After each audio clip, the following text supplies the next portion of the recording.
तो पहले देखते हैं हिस्ट्री क्या है। हिस्ट्री मालूम है क्या होता है? क्या होता है? तो आप लोग नहीं बताओगे, दूसरा कोई बताएगा। क्या होता है हिस्ट्री? फर्स्ट टाइम सुन रहे क्या ये वर्ड? हाँ बताओ।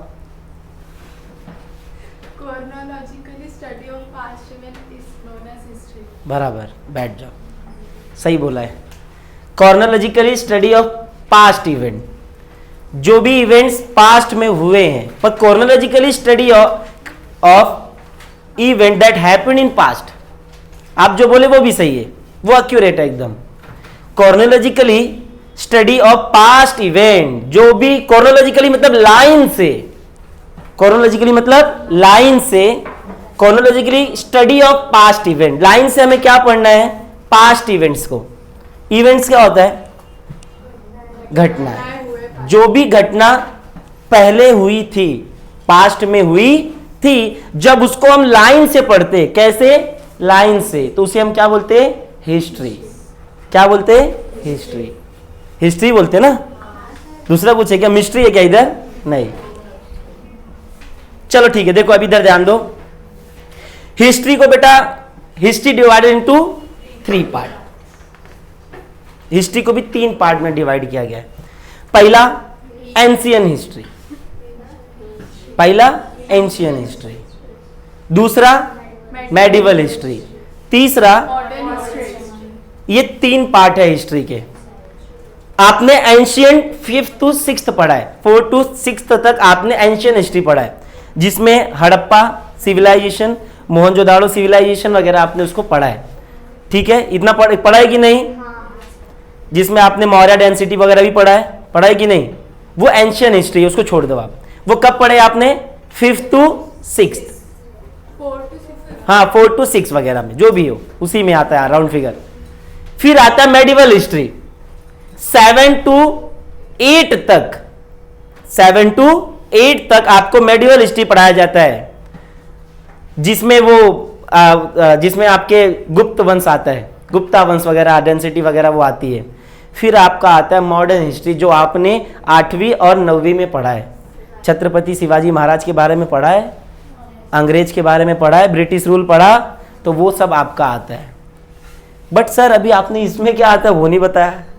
अभी तक आपने जितने भी हिस्ट्रीज पढ़े, मारा मारी वाली पढ़े, इसने इसको मारा, इसने इसको काटा, इसने इसके राज्य को, इसने इसके कंट्री को कैप्चर किया, इसने इसको कॉन्कर किया, इसने उसको कॉन्कर किया, इसको फांसी लगा दिया, ये कर दिया, वो कर दिया, यही पढ़ा है।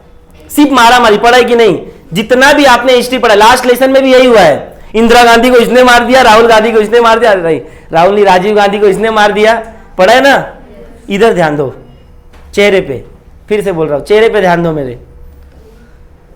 उसके बाद फिर क्या? अभी जो आपकी ये जो हिस्ट्री है, ये हिस्ट्री में कोई ऐसा कुछ भी नहीं है, मारा मारी दूर। तो आपकी 10वीं की हिस्ट्री ये बोलना चाहती है कि सिर्फ झगड़ा ही हिस्ट्री नहीं होती है, और भी कुछ होता है। क्या सिर्फ लड़के का ही हिस्ट्री होता है? लड़कों ने ही जीता है, लड़कों ने लड़ाई किया, लड़कों, आपने कभी लड़की का सुना मारा मारी? सिर्फ झांसी की रानी छोड़ के और किसी का सुना है कभी? हाँ ये बाबा ये लड़की ने कुछ तो अच्छा किया है, किया नहीं, सिर्फ। तो यही हमारी जो 10वीं की हिस्ट्री क्या बोलती है कि जो हिस्ट्री होती है वो फाइट्स ही नहीं होते, वो वॉर ही नहीं होते, और भी कुछ होता है। तो और कुछ जो है वो ये हिस्ट्री में आता है। क्या होता है इसमें? वुमेन्स का रोल क्या है भाई? जो वॉरियर्स होते हैं, अरे लड़ेंगे तब जब पेट भरा रहेगा तब ना। पेट भरता कौन था? वुमेन्स। घर पे लड़ाई कौन लड़ता है? वुमेन्स। पर वो दिखाया गया है क्या? वो स्टेज के पीछे पर्दे पे है वो। तो ये हिस्ट्री में हम पढ़ेंगे कि वुमेन्स का क्या रोल है भाई, वुमेन्स ने क्या किया है। उसके बाद ये तो हो गया। आप जब अपनी जो ये हिस्ट्री उठाओगे, हिस्ट्री तो पता चला ना, chronologically study of past event is known as history. पर स्टडी कैसी होनी चाहिए? कॉर्नोलॉजिकली होनी चाहिए। हिस्ट्री का मतलब क्या होता है? द टर्म हिस्ट्री, ये जो हिस्ट्री HISTORY, कहां गया वो? जेब में है क्या मेरे? किधर गया?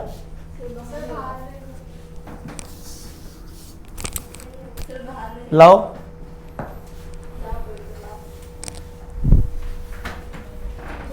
हाथ से लिखेगा तो थोड़ा सा स्टेटस गिर जाएगा सर का।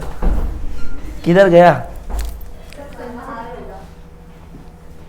आने दो उसको।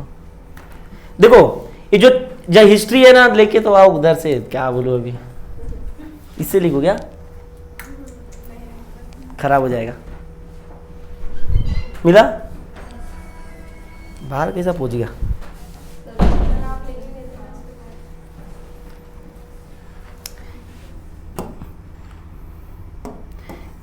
ये वर्ड दिख रहा है HISTORY, ये हिस्ट्री। ये जो हिस्ट्री आप पढ़ते हो ना, ये इसका मतलब ही होता है बुनना, जिसको वेविंग बोलते हैं। वेविंग मालूम है क्या होता है? वेविंग, स्वेटर को वेविंग करते मालूम है ना, स्वेटर्स को, कपड़े को। तो वैसे ही हिस्ट्री भी क्या करता है? बुनता है। क्या बुनता है? इवेंट्स को। कैसे? लाइन से। बेटा आप स्वेटर जब स्टार्ट करते हो, या तुम चेहरे से स्टार्ट करोगे, या तो हाथ से, या तो एकदम नीचे से। कोई है क्या इधर से स्टार्ट करता है, बीच में से ऐसा जाता है, फिर हाथ की तरफ, फिर इधर नीचे? है ऐसा? नहीं है।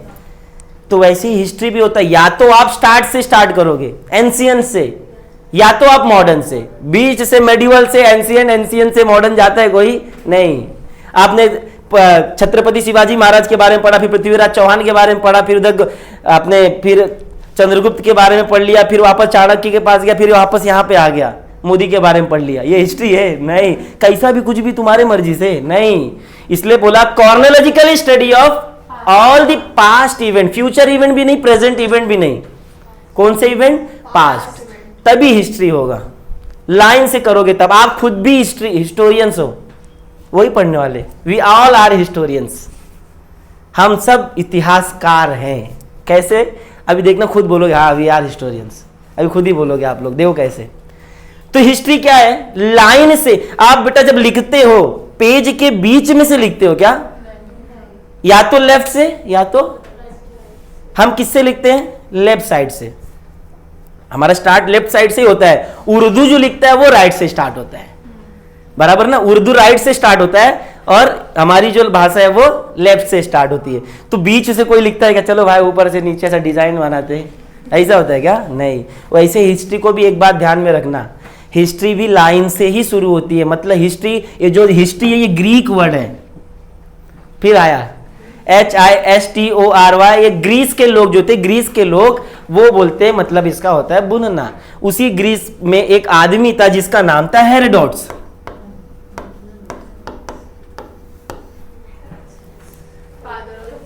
फादर ऑफ हिस्ट्री, यही हेरोडोटस था।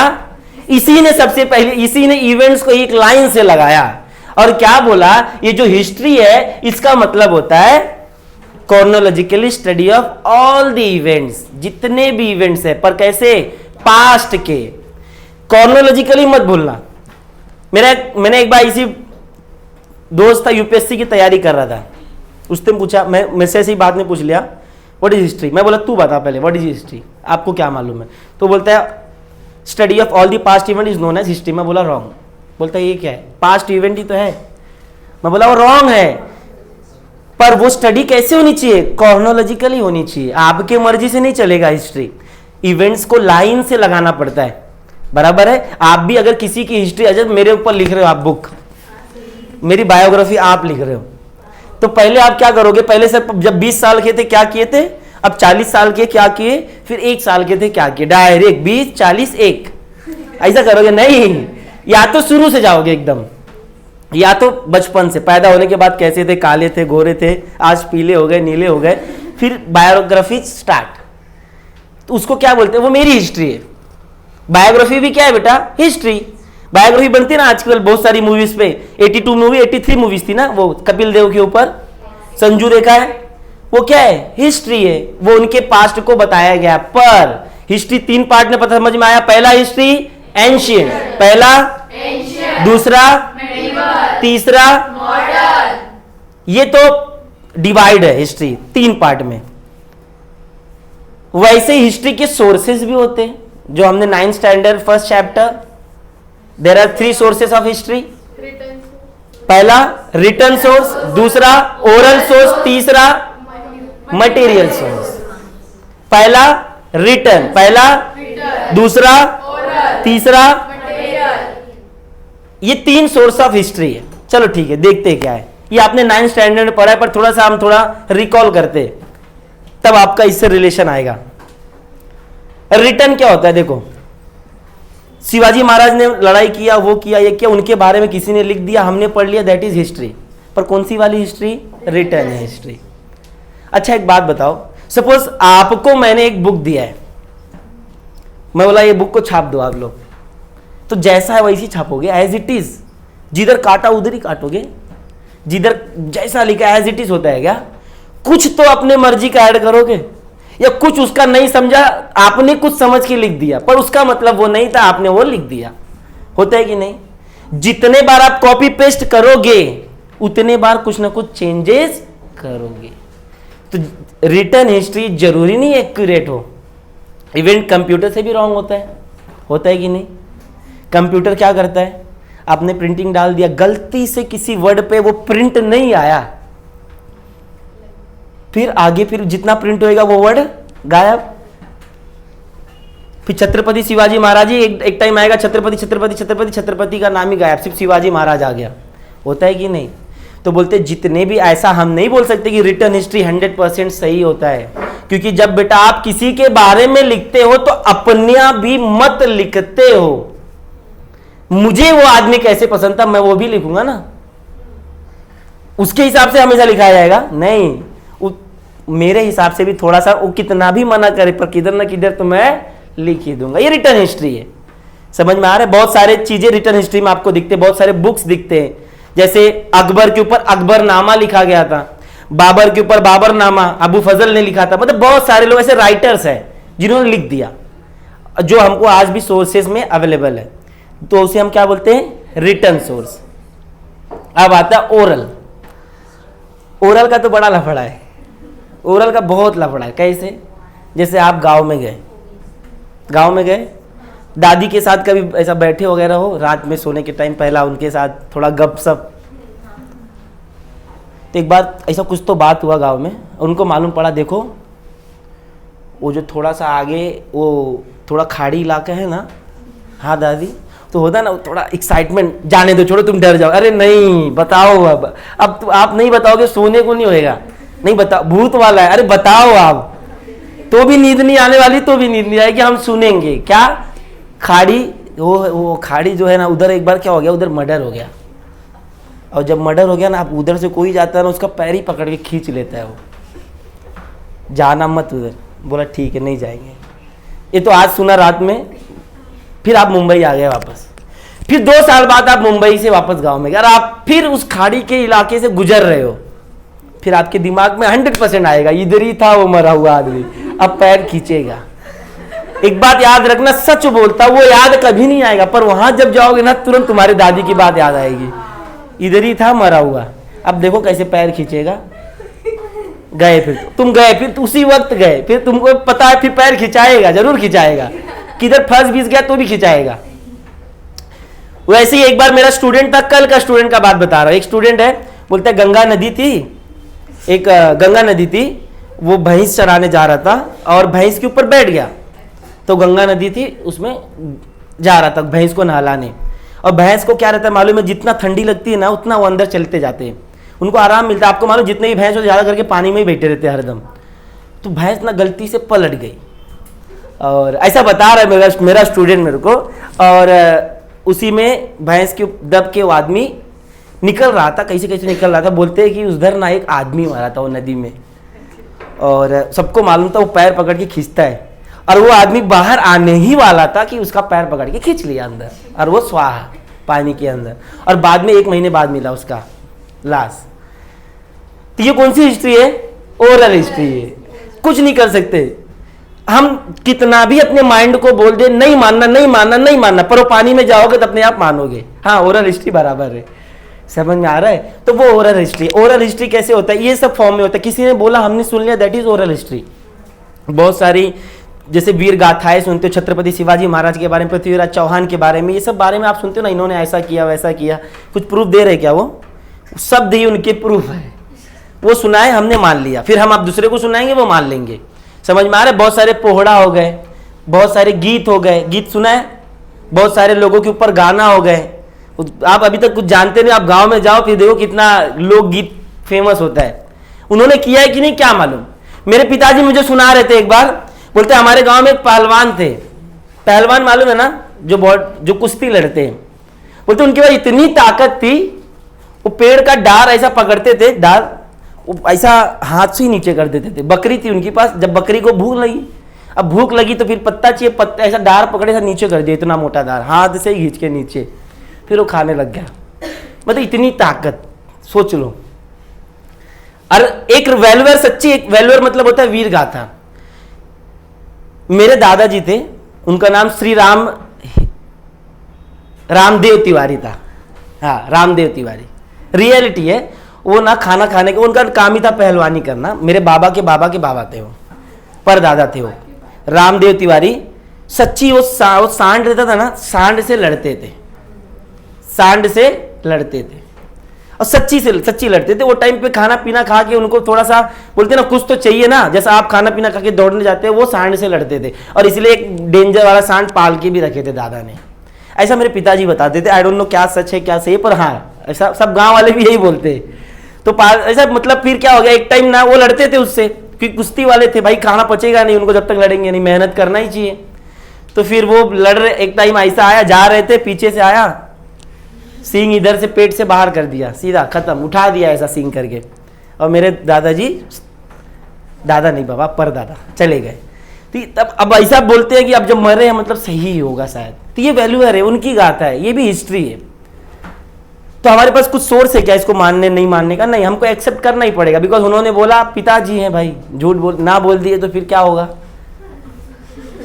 तो मानना ही पड़ेगा। ये तो ओरल हो गया। अब कौन सा आता है? Material history. कहीं कहीं आप जाते हो, जैसे आप एलोरा गुफा चले जाओ, एलिफेंटा चले जाओ, वहां पर देखो कहीं ना कहीं कुछ ना कुछ पत्थर बित्तर पे कुछ ना कुछ किया रहता है, खुद मतलब बना के। पुराने जमाने के लोग, वो पागल लोग मालूम है ना, खू करके कुछ तो कुछ डायग्राम बना देते हैं, बराबर है ना। तो ताजमहल भी आ सकता है ना मटेरियल? आ सकता है, क्योंकि वो भी तो बनाया हुआ है। और आप ये भी आ जाओ, जैसे अभी अशोक सम्राट ने बहुत सारे पत्थर के ऊपर बहुत सारा इंस्क्रिप्शन किया हुआ है, वो भी पड़ा हुआ है किधर न किधर अलग अलग जगह पे। क्यों ऐसा करते थे मालूम है? दिखाने के लिए हम थे। ताजमहल दूसरा नहीं बन सकता था, वो टाइम पे बन सकता था, पर सब बोलते सबका हाथ कटवा दिया। प्रूफ नहीं है, we don't have a proof, हम बोलने को बोल देते हैं। ये भी तो बोलते कि शाहजहां ने अपनी पत्नी की याद में मुमताज महल को बनाया था, मुमताज महल के याद में ताजमहल बनाया था, but we have a proof नहीं, बट बोलते हैं तो बनाया है। उनकी नाम पे ही, मुमताज महल के नाम पे ताजमहल पड़ा। वैसे ही ये सब देख लो, आपका gateway of India, India gate, सबका अपना अपना एक इतिहास है। लोग बोलते हैं, हम मानते हैं, दैट इज ठीक है, पर ये सब भी हिस्ट्री का एक सोर्स है। क्या है? हिस्ट्री का सोर्स। अब ताजमहल देख के एक बात ध्यान में आता, हाँ लग रहा है शाहजहां था, लग रहा है शाहजहां था, पर क्या हम वो टाइम पे थे? फिर कैसे बोल सकते हैं हाँ उसी ने बनवाया है? क्या पता ऐसे आ गया रहेगा आसमान से, शक्ति से। अगर किसी को डिबेट करना है ना, डिबेट करना, सीधा बोले तू था क्या वो टाइम पे 400 साल पहले? नहीं, तो तुमको कैसा मालूम है किसने बनाया? तो समझ में आ रहा? आगे पढ़ोगे फर्स्ट चैप्टर में, इसी को कहते हैं हिस्टोरियंस लोग पागल होते आधा। बेटा आप तभी कुछ कर सकते हो जब आप बोलोगे क्यों और कैसे, वाई और वी, बोलते ना, ये क्वेश्चंस आपके दिमाग में होना चाहिए, तभी आप कुछ अच्छा कर सकते हो। कैसे बनाया और क्यों बनाया और किसने बनाया? अगर मानोगे तो सब है, नहीं तो कुछ नहीं। ये 3 सोर्सेस हैं। पहला सोर्स रिटर्न, दूसरा सोर्स, तीसरा, ये हिस्ट्री के सोर्स है। अब हिस्ट्री का तो पता चल गया, अब आप हिस्टोग्राफी पढ़ो। फर्स्ट लेसन आपका क्या है? हिस्टोग्राफी। अब ये है क्या? हिस्टोग्राफी, द टर्म हिस्टोग्राफी को अगर आप डिवाइड करोगे, the term histography derive from 2 words है। देखो, एक हिस्ट्री है, ये मैंने खुद का बनाया, ये ग्राफी है। The term histography according to Vishal Tiwari, the term histography derive from 2 word, derive from मेरी भाषा, वो भाषा मेरा कुछ नहीं है, तो 2 वर्ड। पहला टर्म क्या है? हिस्ट्री, और दूसरा टर्म क्या है? ग्राफी। हिस्ट्री मतलब आपको मालूम ही होगा क्या है, इतिहास। और ग्राफी मतलब होता है right.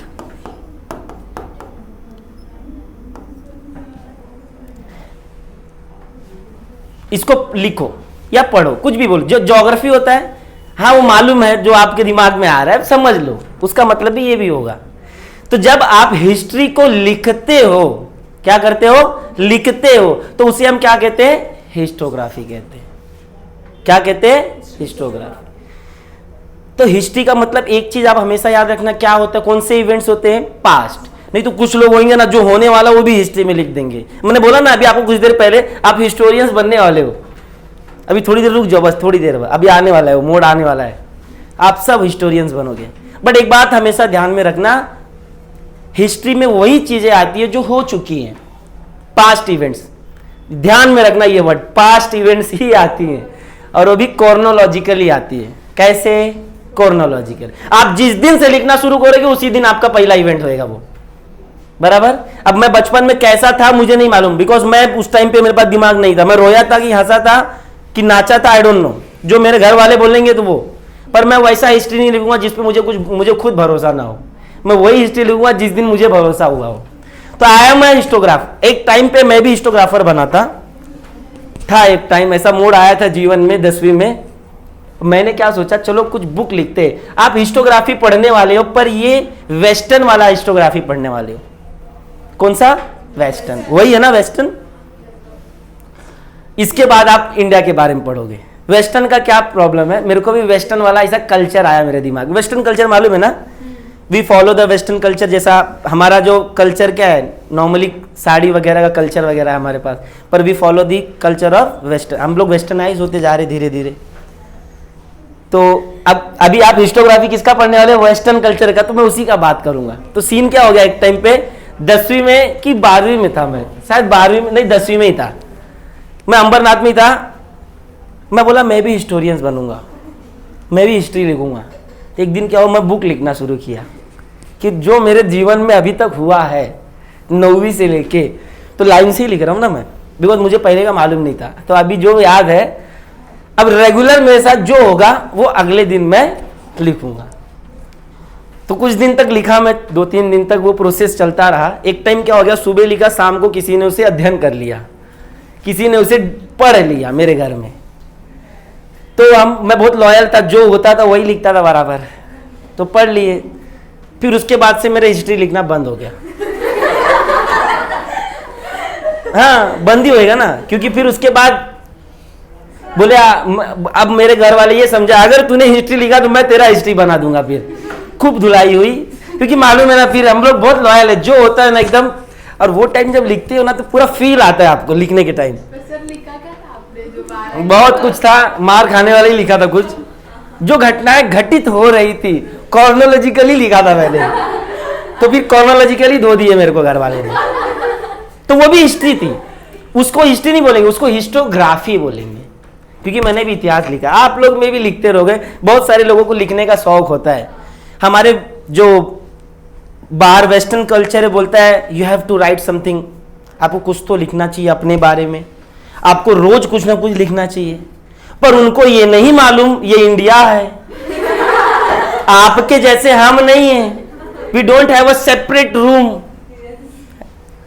We don't have a separate locker जहां पे हम उसको ताला मार के रख दे, मस्त है ना। बिकॉज हमको, आप देखे रहोगे, डोरेमोन देखा है, निंजा हथौड़ी, सिंचेन, सबका अपना अपना सेपरेट रूम है, सबका है। बट हमारे पास नहीं, हम भी ऐसा सोचते हैं हमारे पास भी हो, पर ऐसा नहीं हो सकता, बराबर ना। मेरे घर में तो अभी लिए 1 BHK, उसमें बोलती है कमरे को हटाना है कैसे भी करके। ये मेरे बच्चे सुन नहीं रहे, कमरे में जाके सिर्फ मोबाइल चलाते रहते, पढ़ते लिखते कुछ नहीं है। तो वही भी वेस्टर्न है, इसीलिए बता रहा हूं। आप भी जब लिखोगे ना तो कहीं ना कहीं से कोई ना कोई तो पढ़ ही लेगा। जितना देखो वहां पर ना एक वो होता है, बोलते ना एक रूल होता है। रूल क्या है, किसी का बुक किसी के परमिशन के बिना पढ़ना नहीं चाहिए। हमारे यहाँ जो नहीं है वही पहले होगा। तो आपने बोला नहीं पढ़ना ना, पहले तो तू कुछ सब काम बाजू में, पहला तो मुझे पढ़ना ये है क्या चीज इसमें, तो फिर उसके बाद आपका भी इतिहास बन जाएगा, फिर सब कुछ राज खुल जाएगा। तो वी कांट डू एनीथिंग, ये हम इसके ऊपर हम कुछ नहीं कर सकते हिस्टोग्राफी पे। जब हम इंडियन वाला पढ़ेंगे तो इंडियन स्टाइल में हम क्या करते मालूम है, हिस्टोग्राफी लिखते पर कहाँ, दिमाग में। एक एक ऐसा बुनते जाएंगे, एक एक हिस्ट्री लिखते जाएंगे, लिखते जाएंगे, लिखते जाएंगे, दिमाग में स्टोर होते रहेगा, रहेगा रहेगा रहेगा, फिर कोई मिलेगा उसके सामने उल्टी कर देंगे बड़ा हाथ से। ये हम इंडियंस है, वो हिस्ट्री लिख के बंद हो जाती है, हमारी हिस्ट्री लिखी बुनी रहती है, फिर किसी ना किसी को बिना बोले हमको रहा नहीं जाता है, पर वो भी हिस्ट्री है। क्या है? हिस्ट्री है। तो आप भी प्लीज, हम्बल रिक्वेस्ट है, आप हिस्टोग्राफी मत बनो, हिस्टोरियंस मत बनो। हम फंस चुके इसीलिए बोल रहे हैं। एक बात, अब ये हिस्टोग्राफी में क्या होता है कि इतना तो समझ में आया ना, जो भी पास्ट इवेंट्स होते हैं उसके बारे में जब आप क्रोनोलॉजिकली लिखते हो, दैट इज वो हिस्ट्री होती है या हिस्टोग्राफी होती है। एक बात बताओ बेटा, जब छत्रपति शिवाजी महाराज ने औरंगजेब को हराया वगैरह था, तो आप थे क्या वहां पे? तो आप कैसा बोल सकते हो औरंगजेब को हराया? बोल सकते हो क्या? नहीं। और क्या मैं बोल सकता हूं रिवाइंड, चल वापस से वापस मारो औरंगजेब को, कर सकते हैं क्या? नहीं। तो कभी कभी ये बहुत प्रॉब्लम हो जाता है, हम सोचते हैं कि हर चीज पॉसिबल है हिस्ट्री में, बट ये पॉसिबल नहीं है। देखो, अरे किधर जा रहा है? सर वैसे तो हम लोग भगवान को भी मानते, बट हम लोग थोड़ी ना थे वो टाइम में। एग्जैक्टली, इसीलिए बोला ना, भरोसा करोगे तो सब है, नहीं तो कुछ नहीं है। हमने तो अपने पेरेंट्स को भी पैदा करते हुए नहीं देखा था, तो क्या हम नहीं है? देखा है क्या?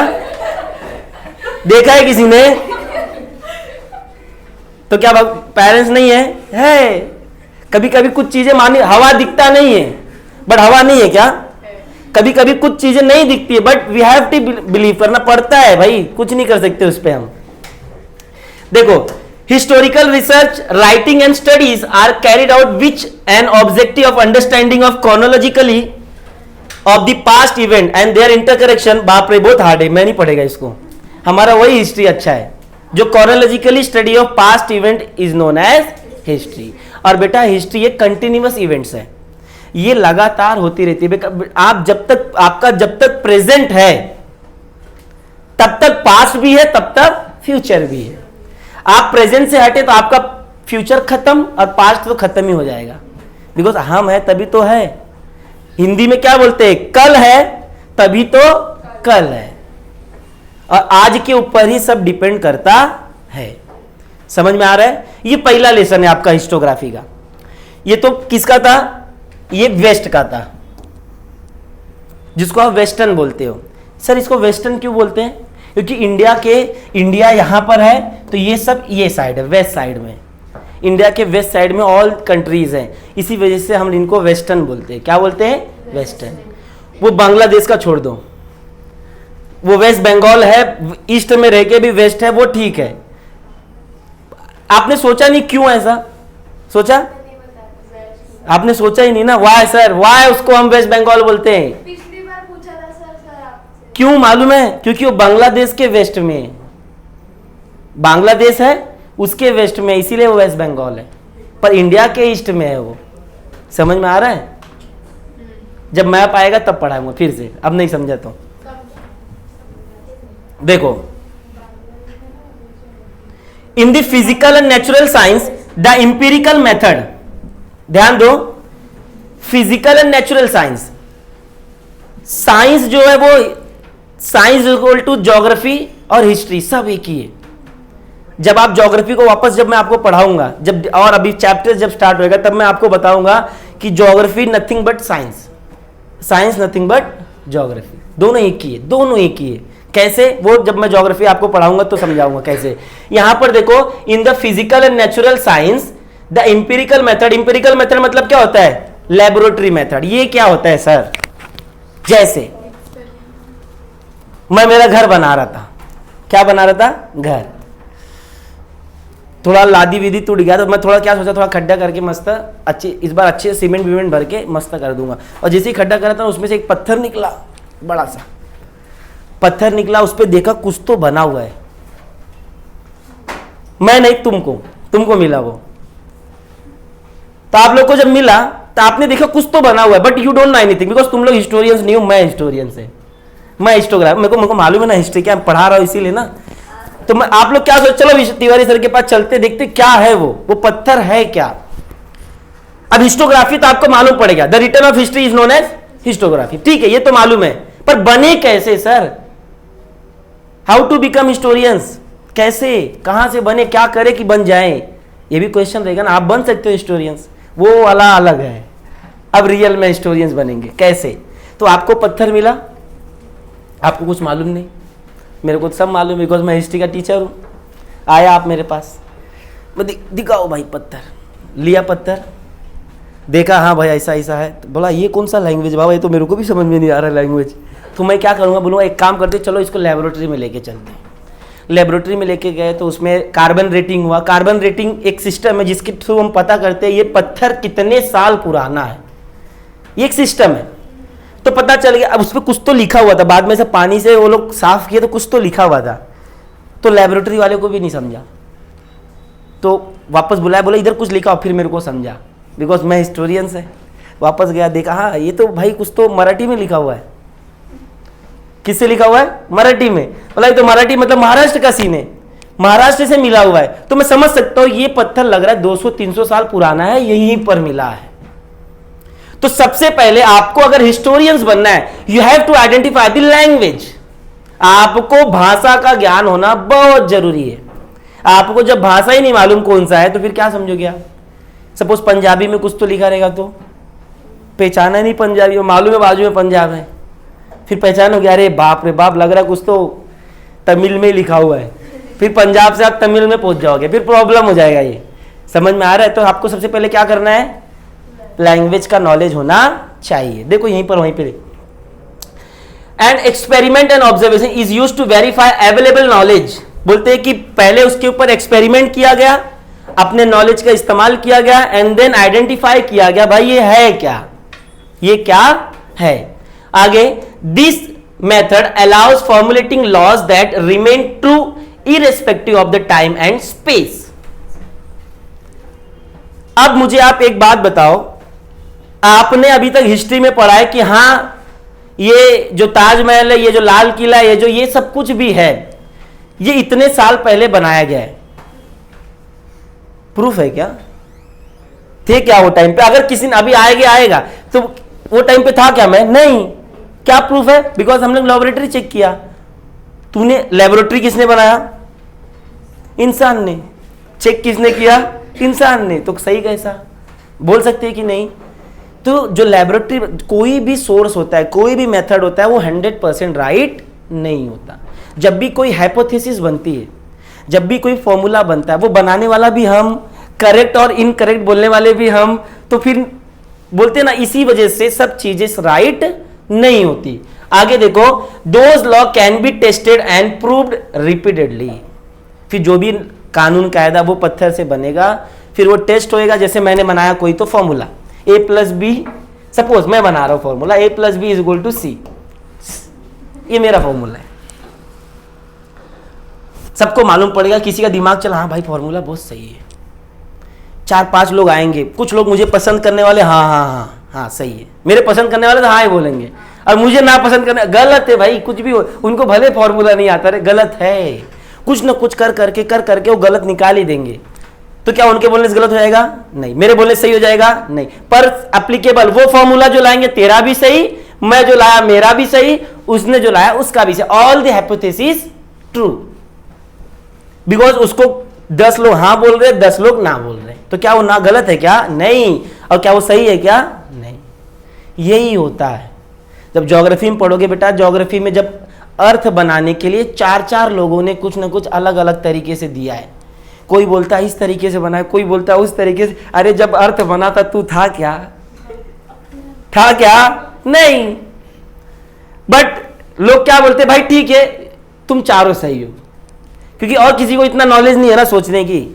समझ में आ रहा है हाइपोथेसिस कैसे बनता है, कोई इसको गलत बोल सकता है, नहीं। वही हिस्ट्री का भी होता है। आगे देखो, इन हिस्टोरिकल रिसर्च देखो, it may not be possible to use the method of laboratory experiment and observation. बोलते हिस्टोरिकल मेथड में ये पॉसिबल नहीं होता है कि एक्सपेरिमेंट से और लेबोरेटरी एक्सपेरिमेंट ऑब्जर्वेशन करके, ऑब्जर्वेशन मतलब ध्यान दे करके हम उसको सही बता सके। पर बोलते ना बताते बट पूरा 100% सही बोलते नहीं। जो कुछ भी होता है बेटा वो 100% नहीं होता। जब भी कोई चीजें होती है जो बोल देते हैं कि हाँ भाई ऐसा होगा, हाँ इसने ये जो ताजमहल है इसने बनाया होगा, कश्मीर ऐसा होगा, हम पहले होगा ही बोलते हैं, 100% श्योर होते नहीं। This is so because we were not present in the historical time and space and the historical event can not be recreated. ये ऐसा इसलिए होता है क्योंकि वो टाइम पे हम थे क्या नहीं। और वापस ताजमहल को रिवाइंड करके बोल दो चल वापस से बनाना शुरू कर, बनेगा क्या नहीं। Is it possible? नहीं। समझ में आ रहा है? हिस्टोग्राफी समझ में आ रही है? और देखो, also in history it is not possible to formulate law that remain true irrespective of the time and space. आप ऐसा कोई भी हिस्ट्री में चीज नहीं बना सकते हो जो हम टाइम के हिसाब से भी सही रहे और लोग उसको एक्सेप्ट कर ले। कोई ना कोई ऐसा होगा जिसको वो चीज गलत लगेगी। ये तो हिस्टोग्राफी है। किसका? वेस्टर्न्स का। किसका? वेस्टर्न्स का। इसके आगे के लेसन में जब आप पढ़ोगे तो वो आएगा अपने आपला देश, भारत देश, देश के ऊपर आएगा, अपने भारत के ऊपर। अब आता है आगे। अब जब आगे देखते जाओगे, मैंने बोला पहले आपके पास लैंग्वेज का नॉलेज होना जरूरी है। दूसरा, इंस्क्रिप्शन जो होता है उसको आइडेंटिफाई करना बहुत जरूरी। इंस्क्रिप्शन मतलब जो भी चीजें पत्थर पे लिखी जाती हैं वो सब क्या होती हैं? इंस्क्रिप्शंस होती हैं। क्या होती हैं? इंस्क्रिप्शन। ये वर्ड मीनिंग है आगे, इसीलिए मैं बोल रहा हूं। थोड़ा सा अभी वो ओवरव्यू चल रहा है, चलने दो। आप लोग जब लेक्चर स्टार्ट होएगा, अभी मैं स्टार्ट करूंगा थोड़ी देर में, या आज नहीं हुआ तो नेक्स्ट लेक्चर में स्टार्ट होएगा। नेक्स्ट लेक्चर में आप सभी को बुक्स लेके आने हैं। जब भी कोई वर्ड मीनिंग बताऊंगा आपको रिटन डाउन करना है, ठीक है? और लिख के उसको लर्न भी करना, नहीं तो समझेगा नहीं। और थोड़े है टर्म इसके बहुत हार्ड वर्ड है जो इस पुराने वाले हैं। वो तो है इजी बट लैंग्वेज बहुत हार्ड यूज़ किया है। बिकॉज हिस्ट्री पढ़ रहे हो ना आप अपना लैंग्वेज नहीं यूज़ कर सकते। मैं आपको बोला जो मैं समझाया आपको समझा, ठीक है। लिखने के टाइम आपको हिस्ट्री के वर्ड से ही यूज़ करने। बहुत लोग होते हैं अपने मर्जी के लिख देते हैं, लिखा तो सही है पर वर्ड्स रॉन्ग है। समझ में आ रहा है? उसके बाद आता है, ध्यान दो, आपने देखा होगा कि जैसे कल्चर्स वगैरह होते हैं, इंडिया के इंडियन जो कल्चर्स होते हैं, अफ्रीका के छोड़ दो। अफ्रीका का आपको मालूम है, आज का नहीं, थोड़ा एंशियंट हिस्ट्री में जाते हैं तो वो लोग का अलग ही रहता है, झिंगलाला हु वो लोग का अलग होता है। पर हमारे लोग बड़े सिंसियर थे, तभी भी थे, आज भी है। कैसे थे? आदिवासी लोग जो भी थे, तो ट्राइबल्स वगैरह जो भी थे, वो क्या करते थे मालूम है? वो उन हर एक का अपना अपना एक कला होता था, आर्ट होता था। कैसे?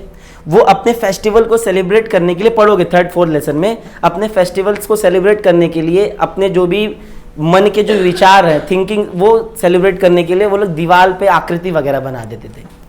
बहुत सारे आकृति बना देते थे, घर को पेंटिंग करते थे। पहले के कहाँ घर था? पक्का घर था क्या पहले किसी के पास? नहीं, पहले मिट्टी का ही घर होता था। तो कलर्स भी बेटा हमारे पास वैसा नहीं होता था कि जैसा अभी एशियन पेंट मार दो उस पर, नहीं। वो अलग अलग प्रकार के फ्रूट से, कोई पत्तियों से, फूल से, हाँ, जहाँ जैसा जो कलर मिल जाए उसको लगा के वो लोग पेंट कर देते थे। तो बिकॉज पहले था नहीं ना, पहले भी था बट हमारे पास नॉलेज नहीं था कैसे उसको यूज करें। तो ये पढ़ेंगे कि भाई हमारे ट्राइबल्स जो हैं, इंडिया में भी बहुत सारे ट्राइबल्स हैं, ज्यादा करके एमपी में पाए जाते हैं। एमपी मतलब मध्य प्रदेश।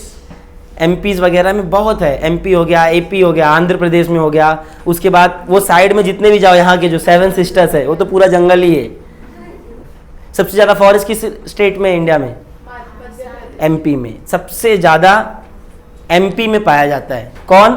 फॉरेस्ट। और एक बात याद रखना, फॉरेस्ट, ऐसा फॉरेस्ट डिपार्टमेंट ने बोला है, वर्ल्ड में हर एक कंट्री के बाद 33% फॉरेस्ट होना ही चाहिए। उसके इलाके का 33% भाग पर क्या होना चाहिए? फॉरेस्ट होना चाहिए। बिकॉज फॉरेस्ट नहीं रहेगा तो हम घर पे रहेंगे। हाँ, और क्या हो गया पहले, अब ट्राइबल्स का था, तो ट्राइबल्स का हम क्या करते थे, जब अंग्रेज आए ना तो उनको ना सबसे ज्यादा तकलीफ किसको होता था मालूम है? देख के ट्राइबल्स को होता था सबसे ज्यादा। क्यों? क्योंकि उनसे उनको क्या मिलता नहीं था? इंटरेस्ट नहीं मिलता था। कैसे? बिकॉज वो तो एक जगह रहते ही नहीं है। कौन? ट्राइबल। इधर का हुआ इधर, इधर का खाना पीना साफ किए तो अगली जगह साफ किए अगली जगह पे, तो बेचारे वो इंटरेस्ट कहाँ से थे? तो वो लोग क्या बोलते थे मालूम है कि तुम लोग एक ही जगह पे रुको, एक ही जगह पे एग्रीकल्चर करो और फिर हमको क्या करो इंटरेस्ट दो। तो इसीलिए बहुत सारे जो आदिवासी लोग हैं बेचारे वो बहुत परेशान हो गए और उन्होंने अपना पूरा फिर वो धीरे धीरे कर करके वो मारते भी थे, जंगल रिस्ट्रिक्ट कर दिया गया था, ये जंगल में जा नहीं सकते आप, ऐसा नहीं, ये सब हिस्ट्री में आप पढ़ते हो। फिर उन्होंने क्या किया, धीरे धीरे धीरे धीरे वो ट्राइबल्स खत्म होते गए और आज बहुत कम मात्रा में ट्राइबल्स बने। आज हमारी जो गवर्नमेंट है उसको सेव करने पे तुली हुई है कि बाबा ये लोग रुके रहें। अब ऐसे फॉरेस्ट में उनके परमिशन के अलावा आप जा सकते नहीं हो और उनके ऊपर कोई कानून कायदा चलता नहीं, आपको मालूम है। आप गोली लेके जाओगे उसके पहले इधर से पार हो जाएगा, आपके ऊपर केस हो जाएगा, उनके ऊपर केस भी नहीं होएगा, क्योंकि उनको क्या मालूम नियम कायदा क्या होता है, मालूम है क्या? कि पढ़ाएंगे, चलो संविधान पढ़ाएंगे उनके, व्हाट इज कॉन्स्टिट्यूशन बेटा, ही हु करेंगे वो लोग, फिर तुम्हारा कॉन्स्टिट्यूशन तुम ही यारने लग जाओगे उधर। बेटा एक बात याद रखो, आपको आपकी भाषा तब तक आती जब तक आप यहाँ हो। आप भी जंगल में जाके 10 साल रह जाओ ना, आप भी भाषा धीरे धीरे भूलते जाओगे, बिकॉज हमारी माइंड में रिपीटिशन होते जा रहा है बार बार, इसी वजह से ये भाषा हमको आ रही है। ध्यान, ये बात आप ये मत सोचो कि आप एकदम वो हो गया, एकदम आपको एकदम 100% पूरी भाषा आती है, नहीं। आपको भी थोड़ा अभी 10 साल जब कुत्ते के साथ छोड़ दूं ना, तो कुत्ते जैसा आप भी बोलना शुरू करोगे, आप भी अपनी भाषा को भूल जाओगे। ये हमारी जो आदत है, ये दिमाग ही ऐसा बनाया गया है। उसके बाद आगे जाओगे, लेबोरेटरी वगैरह आता है, जहां पे हम कुछ फिर जहां पे बुक स्टोर करते हैं उसको क्या बोलते हैं? लाइब्रेरी। अच्छा, लाइब्रेटरी से लाइब्रेरी हो गया। तो ये जो लाइब्रेरी है, ऐसा नहीं लाइब्रेरी जैसा आप सोच रहे हो, बुक नहीं रखा रहता यहाँ पर पुरानी चीजें रखी होती है, जैसे आप म्यूजियम बोल सकते हो, ठीक है। म्यूजियम में तो हाँ, म्यूजियम भी ठीक है। सपोज म्यूजियम है, आगे है आपको 5th लेसन में म्यूजियम है। पर ये म्यूजियम कैसा है मालूम है? आप जाओगे म्यूजियम में, सपोज आप हो और आपको मालूम पड़ा वहां पे वैकेंसी है, म्यूजियम में वैकेंसी मतलब जॉब की वैकेंसी, और आपको वहां पे जॉब करना है। और म्यूजियम में आपको मालूम है पुरानी चीजें होती है, पता नहीं कहाँ से लाते हो लोग, उधर स्टोर करके रखते हैं, और आपको मालूम है फिर उसको साफ भी करना पड़ता है, और आपको गलती से जॉब मिल गया, अकॉर्डिंग टू 6th चैप्टर आपको जॉब मिल गया। हाँ, जो भी 5th 6th आई, अब मेरे को पूरा अच्छे थोड़ी ना हुए। तो अब ध्यान दो क्या सीन हुआ। और आपने देखा एक आइडल था, एक आइडल मूर्ति थी एक, और उसमें थोड़ी सी मिट्टी लग गई है, और उस मिट्टी, आप बहुत अच्छे ईमानदार काम करने वाले हो, आपको लगा नहीं ये गलत बात है, उसको पोछा जाए, तो हाथ बीत पे ऐसा लगा था, तो हाथ ऐसा पोछने लग गए, और पोछते पोछते हाथ ही गायब हो गया उसका। तो आप फिर आपके दिमाग में ये आएगा, अरे बाबा हाथ गायब हो गया। एक हाथ गायब होगा तो अजीब लगेगा, एक काम करते दूसरा भी गायब कर देते, पोछते पोछते ये वाला भी हाथ गायब, फिर धीरे धीरे पूरा मूर्ति गायब कर दिया आपने। मूर्ति थी इधर, मूर्ति गायब। क्यों ऐसा बोल रहा हूं? बिकॉज ये जो आप जो बोल रहे हैं ना कि म्यूजियम वगैरह में, बेटा यहाँ पर आपको, यहाँ आपके 7th 6th 7th चैप्टर में क्या बोलते हैं, जब भी आपको ऐसी नहीं जॉब मिलेगा, उसमें आपको पहले स्टडी करनी पड़ेगी कि कौन सी चीज को क्या है। बेटा आपने कोई बुक देखा, उसमें मिट्टी लगी, पानी से पूछना शुरू किया, पता चला सब मिट के पानी हो गया, और पूरा इंस्क्रिप्ट जो भी पूरी पुरानी मैन्युस्क्रिप्ट थी पूरी वाटी लगा डाले आपने, पता ही नहीं चला कहाँ गई, पूरी मैन्युस्क्रिप्ट गायब। तो आपको पहले आप उसके पर्टिकुलर के बारे में आपको पढ़ाई करनी पड़ेगी, देन आपको उस म्यूजियम में आपको क्या मिलता है? जॉब मिलता है। ये म्यूजियम, बहुत सारी म्यूजियम है, बहुत सारी इंडिया में म्यूजियम है जहां आप जॉब वैकेंसी रहती है, पर आपको ऐसी नहीं लेंगे, आपको पढ़ना पड़ेगा। जब आपकी अच्छी खासी क्वालिफिकेशन आएगी तब जाके आपको उस म्यूजियम में जॉब मिलेगा। ये आप पढ़ोगे म्यूजियम कौन सा है इंडिया में, कैसा कैसा, बहुत बड़ी बड़ी म्यूजियम्स है और बहुत सारे जॉब्स है, वर्ल्ड में कितने म्यूजियम्स है, वो सब भी आप पढ़ोगे। उसके बाद आता है थोड़ा सेव फॉरेस्ट, बोलते ना एंशियंट जो मोन्यूमेंट्स है हमारे, उसे सेफ रखना बहुत जरूरी है। सपोज हम लोग कहाँ चले गए मालूम है? हम लोग गए हैं, कहाँ जाए भाई अभी आप बताओ, जहाँ एंशियंट मोन्यूमेंट हो कोई तो अच्छा खासा, गुफा में जाके क्या करेंगे? घूम जाएंगे। नहीं तो एक काम करते हैं, ताजमहल चलते, क्या करे, वही एक थोड़ा सा जाना पहचाना लग रहा है। लाल किला चलते क्या, लाल किला चले गए, हाँ नहीं ताजमहल नहीं, लाल किला ठीक है।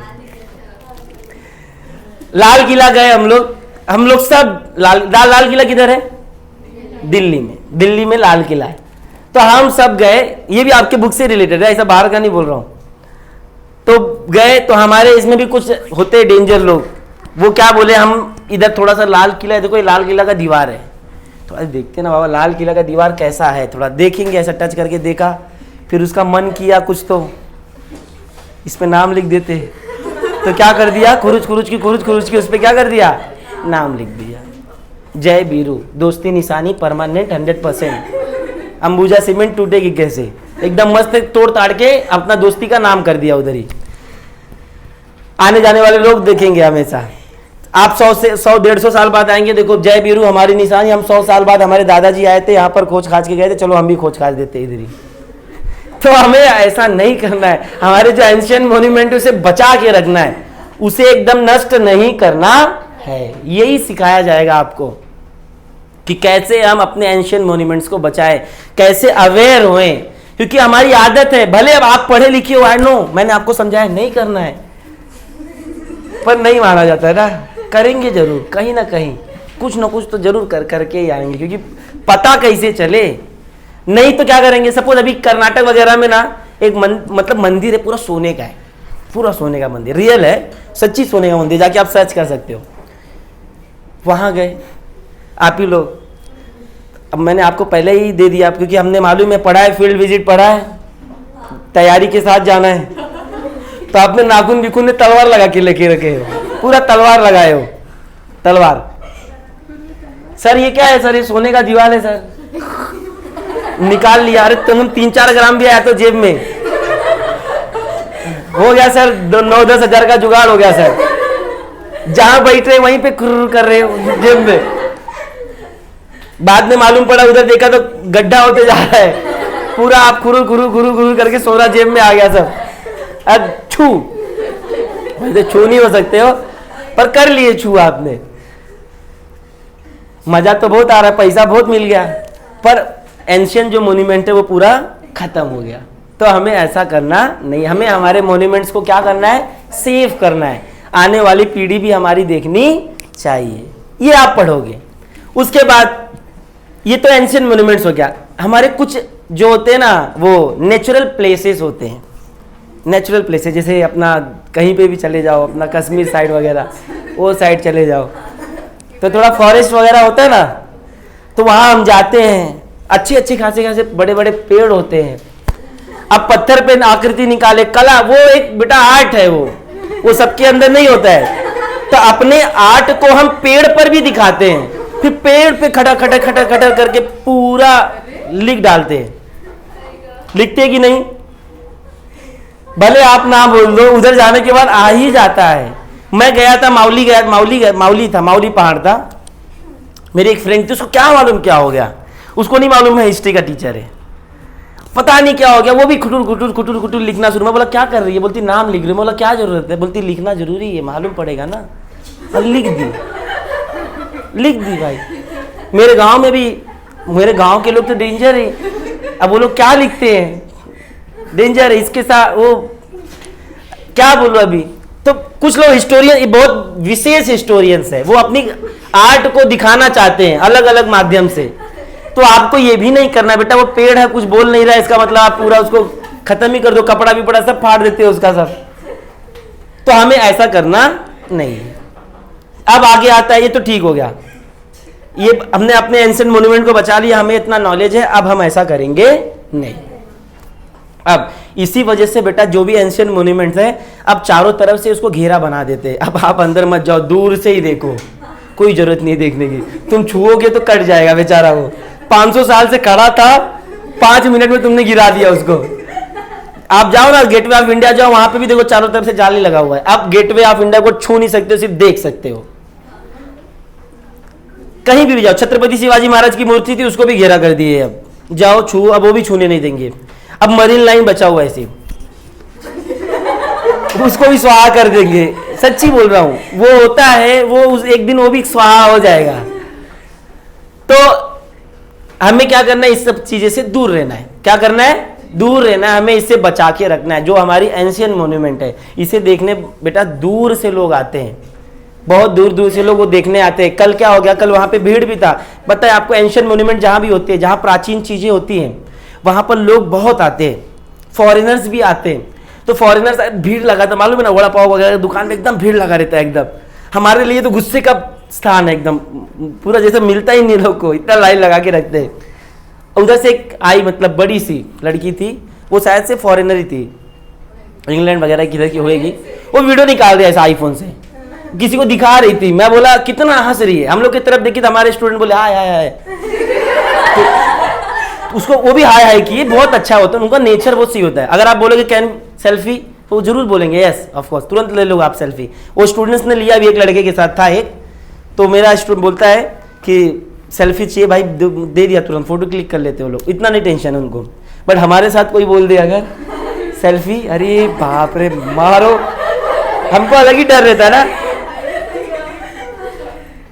तो सपोज अभी तक आप गए थे हिस्टोरिकल प्लेस पे, अब हिस्टोरिकल प्लेस आपके पास आ रहा है।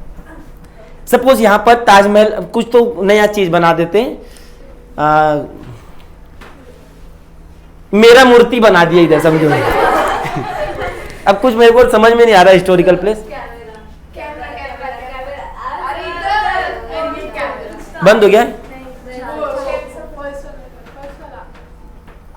तो क्या हो गया कि कोई तो ऐसा आइडल है, बहुत पॉपुलर है, बहुत पॉपुलर है, और यहाँ पे बना दिए, मस्त है एकदम, बना दिए।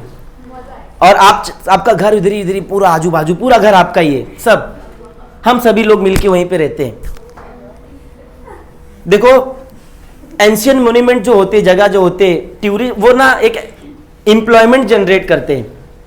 कैसे आप लोग फटाफट आप कोई जो दुकान, जैसा दुकान आपको खोलना खोलोगे आप, किसी को कपड़े का, किसी को वड़ा पाव, पानी पूरी, जो भी अपना अपना लगा लोगे, आप स्टॉल लगा लोगे।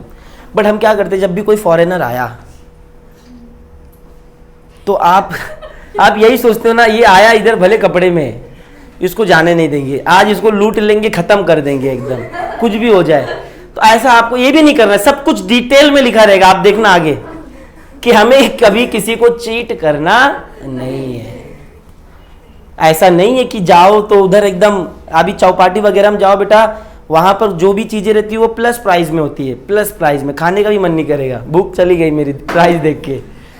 तो आपको भी ऐसा नहीं करना है। और आपको जो भी इंफॉर्मेशन देना है, ऐसा नहीं बोलना है कि बाबा ये जो मूर्ति है आसमान से सीधा आई है, सीधा आंख बंद किया तो मूर्ति नहीं थी, आंख खोला तो मूर्ति आ गई। मानना ही पड़ेगा ना, दिस इज ओरल हिस्ट्री, हमारे पास कुछ भी नहीं है। हम अगर नहीं मालूम करो, जाओ फिर, जा क्या जाओगे, फिर वही बोलेगा हाँ भाई उधर बताया गया था, when we close the eyes, मूर्ति गायब, फिर आया। समझ में आ रहा है? तो हमें जो भी इंफॉर्मेशन देना है, वहां आजू बाजू के इन्वायरमेंट्स के जो भी लोग हैं, जो भी इंफॉर्मेशन देते हैं, वो इंफॉर्मेशन एक्यूरेट होना चाहिए और सही इंफॉर्मेशन होना चाहिए। तो ये सब हिस्ट्री में आप पढ़ने वाले हो। यहां कहीं मारामारी हुआ दिख रहा है, किधर मारामारी है हिस्ट्री में? नहीं है। ये इसी तरीके से हिस्ट्री आप पढ़ोगे विदाउट मारामारी। ये हिस्ट्री बताना चाहता है कि सिर्फ वॉर ही हिस्ट्री नहीं है, वहां उस टाइम के लोग कैसे थे, वे करते क्या थे, वो सब चीजें भी इस हिस्ट्री में इंक्लूड है। पहला आपको हिस्टोग्राफी बनाया, फिर हिस्टोग्राफी बनने के बाद फिर फील्ड विजिट भी कराएंगे आपको उसी में, फिर आपको बताएंगे कैसे कैसे फील्ड विजिट करना है, कहाँ कहाँ करना है, कैसे अपने सभी चीजों को ध्यान में रखना है। ध्यान में सब रहता है, हमें मालूम है फेंकना नहीं, फिर हम फेंकेंगे, हमारी आदत है वो। अब आता है आपका पॉलिटिकल साइंस। पता चला ना, who is the father of history? क्या नाम है उसका? हेरोडोटस। क्या नाम है? हेरोडोटस। याद रहेगा। Who is the father of geography? हाँ, इरस्थनीस। क्या नाम था उसका? इरस्थनीस। याद है ना ये? इन्होंने क्या किया था ये याद है? ये उन्हीं के लेक्चर में डाउन करेंगे, जाने दो, अभी नहीं, अभी हिस्ट्री का लेक्चर चालू है ना। अब आते हैं पॉलिटिकल साइंस पे थोड़ा सा। पॉलिटिकल साइंस क्या होता है? What is political science? नाम, हाँ, पॉलिटिकल मतलब समझ में आ रहा है, जिस भी सब्जेक्ट में, जिस भी बुक में हम जब पॉलिटिकल स्टेट अफेयर्स के बारे में पढ़ते हैं, स्टेट या सेंट्रल अफेयर के बारे में पढ़ते हैं, कैसे चलाया जाए देश को, how to manage the country, कैसे, वो सब चीजें जब हम पढ़ते हैं तब वो कौन सी बुक होती है? वो पॉलिटी की। कौन सी बुक? पॉलिटी की। इसमें आप यही पढ़ने वाले हो। अच्छा आप बताओ, आपके घर में आप रहते हो तो आपके घर में कोई रूल्स एंड रेगुलेशन नहीं, कभी भी आओ कभी भी जाओ कैसे भी रहो कुछ भी करो, है क्या ऐसा? जा सकते हो क्या बिना कुछ भी, मतलब कुछ भी करके जाओ, कुछ भी खून खान करके चले जाओ घर में, फिर कभी भी रात के 12 बजे उठ के चलो, कभी भी कुछ भी करो, अलाउड है क्या? एक घर में जज बैठा है, जज बैठी हैं, और नहीं मानोगे ना तो गोली मार दिया जाएगा। एक बोलेंगे देखो आप अपने मर्जी के हो, जाओ फिर उड़ो, आसमान खुला पड़ा है, जाओ, पर हमारे घर में दिखना नहीं। वैसे ही बेटा देश भी होता है। आप जिस देश में रहते हो उस देश का रूल्स एंड रेगुलेशन के हिसाब से आपको चलना पड़ेगा, और नहीं है तो बहुत सारी कंट्री है, आप जा सकते हो, यू कैन, भाग जाओ इधर से। तो जैसे घर का रूल्स एंड रेगुलेशन करता धरता आपकी मम्मी है, आपकी मां है, उसी प्रकार देश में, हमारे देश में जो हमारी जो रूल्स एंड रेगुलेशन है वो है कॉन्स्टिट्यूशन। क्या है वो? कॉन्स्टिट्यूशन। जैसे आप अपने मम्मी के ऑर्डर के अलावा कुछ नहीं कर सकते हो, वैसे ही कॉन्स्टिट्यूशन जैसा चाहता है आपको वैसा ही करना पड़ेगा। This is your first chapter, overview of constitution. उसके बाद क्या आप मम्मी पापा की हर बात मानना चाहते हो? ऐसा है क्या? सब कौन है इधर? सब मानना चाहते हो, सब जो उन्होंने बोला डिट्टो? नहीं, पर मानना पढ़ना पड़ता है। वैसी कॉन्स्टिट्यूशन है, आपको मानना पड़ेगा। नहीं करोगे, बहुत देश है, जाओ, इंडिया ही एक ऐसा देश नहीं है, जाओ फिर तुम जाओ समुद्र में रहो, वो भी एक देश है, जाओ अंदर सार्क के साथ खेलो, मरो वहीं पे। पर हमारे देश में रहने का नहीं, रूल्स एंड रेगुलेशन फॉलो करना ही करना है। आपने अभी तक संविधान के बारे में पढ़ा होगा, कॉन्स्टिट्यूशन के बारे में पढ़ा होगा। ये क्या है? एक रूल्स एंड रेगुलेशन का बुक है। क्या है? रूल्स एंड रेगुलेशन का बुक। आपको भारत में रहना है तो you have to follow the rules and regulation जो कॉन्स्टिट्यूशन में दिया हुआ है। Who is the father of constitution? हाँ, जो संविधान के जनक कौन है? डॉक्टर बाबा साहेब अंबेडकर। इन्होंने ही बनाया है। समझ में आ रहा है? तो ये क्या संविधान, कॉन्स्टिट्यूशन मालूम पड़ा ना, क्योंकि हम रोज मनाते हैं। भीमराव जयंती भी कुछ दिन पहले ही गई थी, खूब फटाका वड़ाका फोड़े। पर ये मेरे भी उधर लेक्चर लगे थे, डेमो लेक्चर्स थे हमारे। बच्चों को पूछा, एक दिन बाद ही लगा, बहुत नसीब वाला मैं बोला एक बात बताओ, खूब कूदे हो, बाबा साहब ने बनाया, आई नो, कॉन्स्टिट्यूशन बनाया। हाँ सर, है क्या? सही बात है सर, क्या क्यों मना रहे हो? फिर सर सब मना रहे, हम भी मनाएंगे, जरूर मनाएंगे, ये ओरल हिस्ट्री है, सब मनाए ना, सबने बम फोड़ा, हम भी बम फोड़ेंगे। क्यों फोड़ा नहीं मालूम, पर फोड़ेंगे जरूर, क्योंकि उन्होंने फोड़ा है ना सर, हमारे पेरेंट्स ने फोड़ा, हम भी फोड़ेंगे। ये नहीं फोड़े, ये नहीं जानना चाहेंगे क्यों। तो इसीलिए उनको बोला भाई कॉन्स्टिट्यूशन होता है क्या है? आपको मालूम है सबको क्या है कॉन्स्टिट्यूशन भाई? हाँ वो तो मालूम है, रूल्स एंड रेगुलेशन है, ठीक है। उसमें कायदा कानून लिया हुआ है कैसे रहना है किसी को इस भारत देश में। नहीं रह सकते तो बाहर जाओ। पर और क्या है? और भी कुछ? कब लगा, लागू कभी हुआ, बना कभी ये?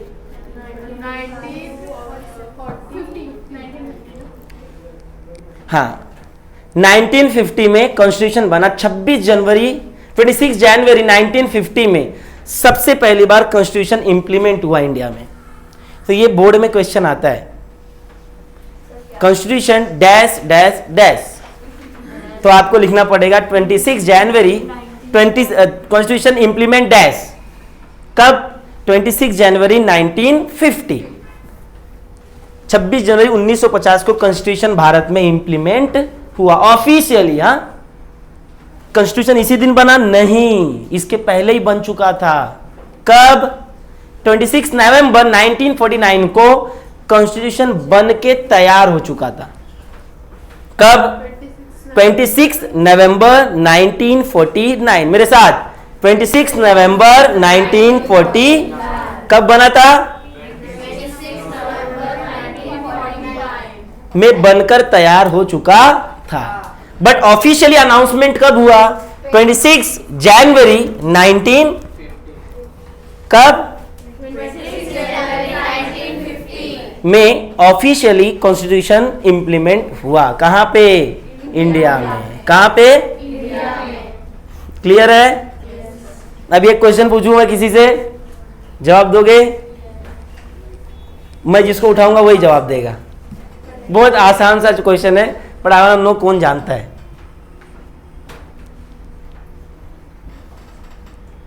हाँ, व्हेन इंडिया गॉट इंडिपेंडेंट?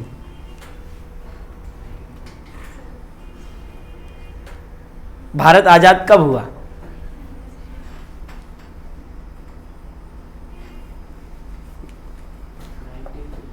1947 में। बैठ जाओ बेटा, ऐसा मत करो। 15 अगस्त। पर 19 ईयर तो याद होना चाहिए। भारत को इंडिपेंडेंट कब मिला था? 15 अगस्त 1947 में। ये उनकी गलती नहीं, कंफ्यूजन होता हमको भी। मैं भी आपकी उम्र का जब तक था मुझे भी नहीं मालूम था क्या होता है 15 अगस्त 19 वो हो जाता है 1948 बोल देते हैं, 1946 बोल देते हैं, वो प्रॉब्लम होता है। भारत इंडिपेंडेंट कब हुआ था? 15 अगस्त 1947। क्लियर है ये? और संविधान कॉन्स्टिट्यूशन इंप्लीमेंट कब हुआ? 26 जनवरी। इतना सो क्यों रहे हो? तेज बोलो थोड़ा। 26 जनवरी 1950 को ऑफिशियली कॉन्स्टिट्यूशन इंप्लीमेंट हुआ। इसमें किसी को डाउट?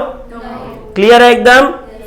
थोड़ा कॉन्स्टिट्यूशन के बारे में पढ़ते, थोड़ा सा वो आपके बुक्स में दिया नहीं, पर थोड़ा देख लेते क्या है बेटा। कॉन्स्टिट्यूशन में नाउ एट प्रेजेंट 470 आर्टिकल्स है। जैसे आपके बुक में चैप्टर्स होते हैं, ये चैप्टर पे ये है, ये पहला चैप्टर हिस्टोग्राफी, दूसरा चैप्टर ये, तीसरा चैप्टर वो, ऐसे 470 आर्टिकल्स है। ये आर्टिकल में ऐसा कानून है, दूसरे आर्टिकल में ऐसा कानून है, तीसरे आर्टिकल में ऐसा नियम कायदा है, तो ऐसे करके 470 आर्टिकल्स हैं। और बोलते 12 शेड्यूल्स है। कितने? 12। और 25 भाग में उसको बांटा गया है। उसको लिखना है आपको। 470 आर्टिकल्स नाउ, अब भी 12 शेड्यूल और 25 पार्ट्स हैं।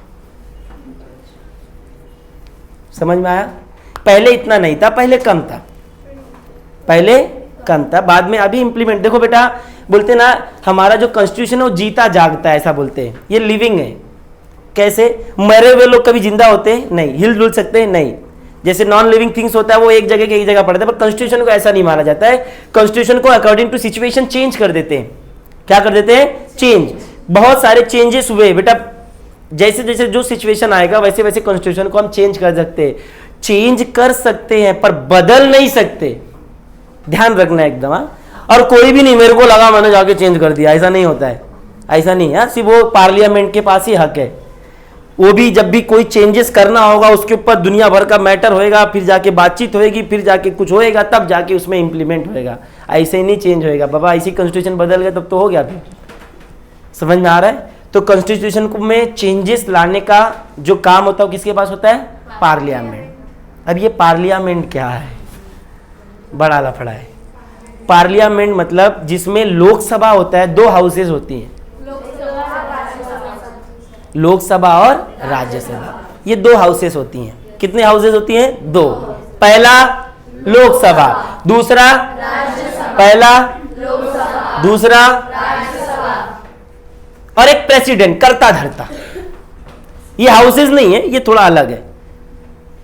ये प्रेसिडेंट के पास पावर होता है, जब भी चाहे दोनों को बुला सकता है, वो पावर है अपना एक प्रेसिडेंट का। प्रेसिडेंट मालूम है ना भारत का? Who is the first person of India? Who is the first person of India?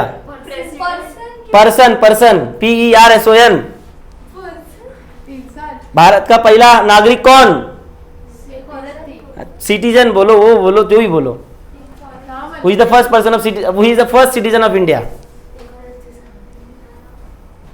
मैं, मी है ना? कौन है? प्रेसिडेंट है। कौन है? प्रेसिडेंट। भारत में इस भारत में, भारत देश में सबसे पहला नागरिक कौन है? प्रेसिडेंट है। राष्ट्रपति जो होता है हमारे देश का पहला नागरिक होता है। डेंजर लोग, तुमको बताया है 9वीं में मैंने, पता नहीं कहाँ से नहीं बताया। हिंदी वालों को पता रहेगा। यही अच्छा है। हाँ, फायदा जो तुमको जो नहीं आया सर, हिंदी वाले इंग्लिश वाले, ये क्लियर हुआ। ये प्रेसिडेंट है। और देखते थोड़ा, तो पार्लियामेंट मैंने बोला, तो parliament is combination of Lok Sabha and Rajya Sabha. ये क्या है बेटा? हाउसेस हैं। क्या है? हाउस। क्लियर है? ये घर नहीं है, हाउस है। उसके बाद आता है, ये तो प्रधानमंत्री। बेटा आप प्रधानमंत्री का सिलेक्शन कैसे होता है, इलेक्शन कैसे होता है? वोटिंग के द्वारा, ठीक है। बट कौन से हाउस से? लोकसभा से। लोकसभा इलेक्ट द किसको? प्रधानमंत्री। किसको? प्रधानमंत्री। कितना याद रहेगा? अभी आने वाला है, नेक्स्ट ईयर है लोकसभा का चुनाव, फिर मोदी वापस लड़ेगा। अब अगला आता है मुख्यमंत्री। हमारे भारत महाराष्ट्र का मुख्यमंत्री कौन है?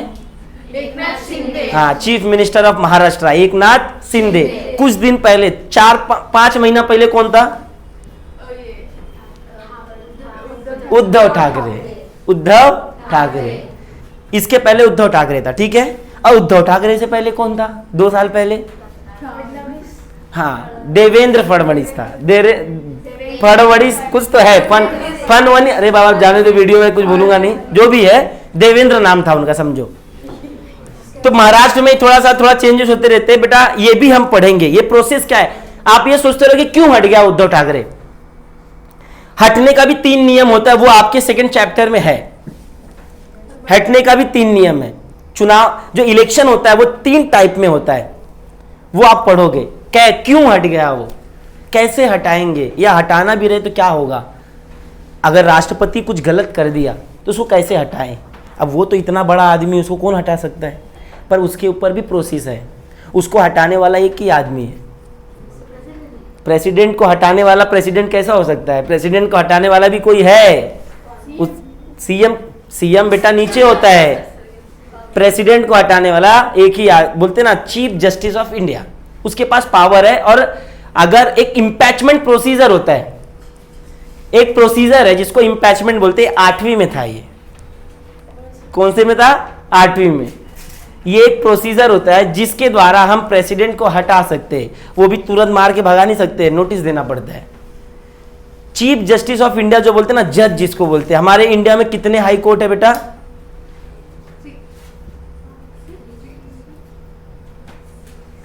25 हाई कोर्ट है। कितने हैं? 25। भारत में फिलहाल नाउ प्रेजेंट में 25 हाई कोर्ट है। पहले 24 थे, अभी एक और बन गया जिसकी वजह से 25 हाई कोर्ट है पूरे भारत में। कितने? पूरे भारत में। उसके बाद और उन्हीं सभी हाई कोर्ट का एक दद्दाजी है जिसको हम सुप्रीम कोर्ट बोलते हैं। क्या बोलते हैं? Supreme court. उसी सुप्रीम कोर्ट के गद्दी पे बैठने वाले को हम चीफ जस्टिस ऑफ इंडिया बोलते हैं, भारत का मुख्य न्यायाधीश बोलते हैं। उससे बड़ा कोई नहीं, उस जज से बड़ा कोई जज नहीं होता, वही सबसे बड़ा जज है। कितने सुप्रीम कोर्ट है? एक ही सुप्रीम कोर्ट है, पर हाई कोर्ट 25 है। हाई कोर्ट कितने हैं? 25। जैसे मुंबई हाई कोर्ट, ये जो आपका उल्लासनगर हाई कोर्ट नहीं है, ये ऐसा ही है। हाँ, दिल्ली, इलाहाबाद, ये सब हाई कोर्ट्स वगैरह है। और देखते हैं, ये चीफ जस्टिस ऑफ इंडिया का पता चला बेटा। सपोज अगर प्रेसिडेंट है और वाइस प्रेसिडेंट है, ये दोनों का अगर बुखार आ गया, ये दोनों को समझो, ये दोनों इस हालत में नहीं है कि काम कर सके, थोड़ी दिन तक बीमार हो गए, तो चीफ जस्टिस ऑफ इंडिया उसके जगह पर आता है और काम करता है, प्रेसिडेंट का रोल अदा करता है। ये पावर है चीफ जस्टिस ऑफ इंडिया का। जज का एक पावर होता है। जज के सामने बेटा सब छोटे होते हैं, चाहे वो प्रेसिडेंट हो, प्राइम मिनिस्टर हो, मुख्य मिनिस्टर हो, कोई भी हो, सब उसके नीचे ही रहेंगे। ये पावर है, समझ में आया। और आपके जो कॉन्स्टिट्यूशन को इंप्लीमेंट करने का काम भी यही करता है। कौन करता है? चीफ जस्टिस ऑफ इंडिया, जिसको हम सुप्रीम कोर्ट बोलते हैं। ये थोड़ा फॉलो करके रखता है, समझ में आया। आपको अगर कोई तकलीफ है, चौकी में जाओ, चौकी वाले नहीं सुनते तो आपके आजू बाजू में जो कोर्ट वगैरह उसमें जाओ, वो नहीं सुनते तो हाई कोर्ट में जाओ, वो भी नहीं सुनते तो सुप्रीम कोर्ट में जाओ, सब सुनेंगे फिर। तो इस तरीके से प्रोसेस है। डायरेक्ट सुप्रीम कोर्ट में नहीं जा सकते, आप जा सकते हो बट उतना बड़ा प्रॉब्लम भी होना चाहिए। समझ में आ रहा है? आप डायरेक्ट गए तो फिर हाई कोर्ट, जो आपके इलाके में जो हाई कोर्ट है, आपके स्टेट में जो हाई कोर्ट, उसकी बेइज्जती हो जाएगी। फिर आप गए तो नहीं, क्यों मेरे रहते हुए तू कैसे जा सकते हो सुप्रीम कोर्ट? पहले तुम इधर आओ, इधर नहीं मिला तब जाओ ना। तो सबसे पहले एरिया में जाना पड़ेगा, फिर एरिया से हाई कोर्ट, हाई कोर्ट से सुप्रीम कोर्ट, फिर आपको मिलना ही मिलना है। क्लियर हो गया? ये जो बड़े बड़े हीरो वगैरह होते हैं उनका छोटे छोटे में नहीं चलता बेटा, डायरेक्ट हाई कोर्ट में चलता है। कोई सलमान खान, जो शाहरुख खान के बेटा आर्यन खान का जब बीच में होता है, क्या डायरेक्ट सुप्रीम कोर्ट में गया था? दम है क्या जाने का? नहीं, पहले वो हाई कोर्ट में ही सब चलते रहता है। जब हो जाता है सब उनका हो जाता है, 750 मिलियन का वो उसके पास पैसा है, 750 मिलियन पैसे है उसके पास, वो कुछ भी कर सकता है। तो इस तरीके से आपका ये कॉन्स्टिट्यूशन का पार्ट है, ये सब कॉन्स्टिट्यूशन के ही पार्ट थे। इन सभी को एक ही चीज फॉलो करना है। क्या फॉलो करना है? कॉन्स्टिट्यूशन। क्या? कॉन्स्टिट्यूशन। समझ में आया कॉन्स्टिट्यूशन क्या है बेटा? कॉन्स्टिट्यूशन के बाद आप पढ़ोगे क्या? फिर पार्टीज के बारे में पढ़ोगे। पार्टीज होती कौन सी है बेटा? मोदी की कौन से पार्टी का है? बीजेपी, भारतीय जनता, कांग्रेस, कांग्रेस, इंदिरा गांधी, वो राहुल गांधी का कौन सा है? हाथ का पंजा, हाथ के पंजे को क्या बोलते हैं? कांग्रेस पार्टी है ना। घड़ी किसका है फिर? घड़ी राष्ट्र, ये इधर का है, तो स्टेट, ये महाराष्ट्र का है। शिवसेना क्या है? शेर है ना, शिवसेना का शेर ही है ना।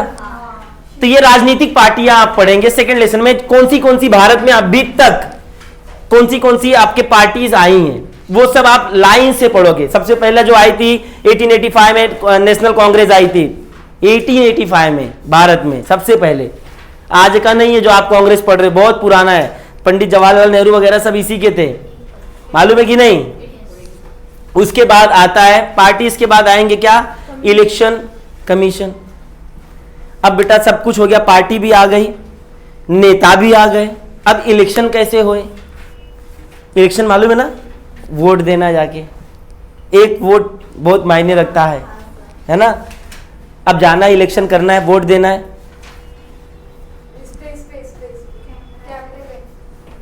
कैमरा बंद करना पड़ेगा, चार्जिंग खत्म नहीं, उसको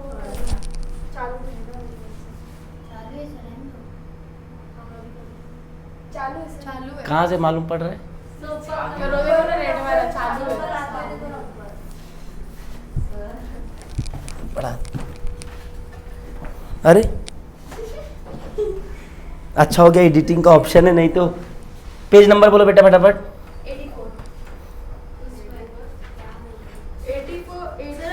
95 करो, लेकिन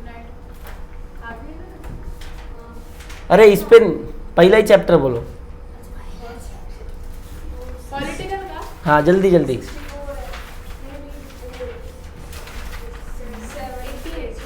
79।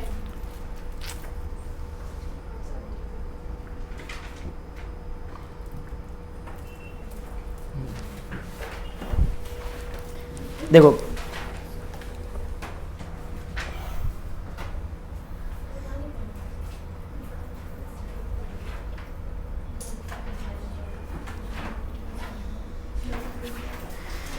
तो इसके बाद मैं बोला इलेक्शन डिपार्टमेंट, बहुत सारे इलेक्शन, कैसे इलेक्शन होता है, पार्टीज कैसे बनते हैं। आपको अगर नेता वगैरह बनना है, प्रधानमंत्री बनना है, राष्ट्रपति बनना है, तो क्या करना पड़ेगा और क्या क्या प्रोसेस वगैरह है। आपको भी अगर चुनाव में, इलेक्शन में उठना है तो क्या करना पड़ेगा, क्या क्या रिक्वायरमेंट है, कौन क्या करता है, कैसे क्या करता है, वो सब आप थर्ड लेसन में पढ़ोगे।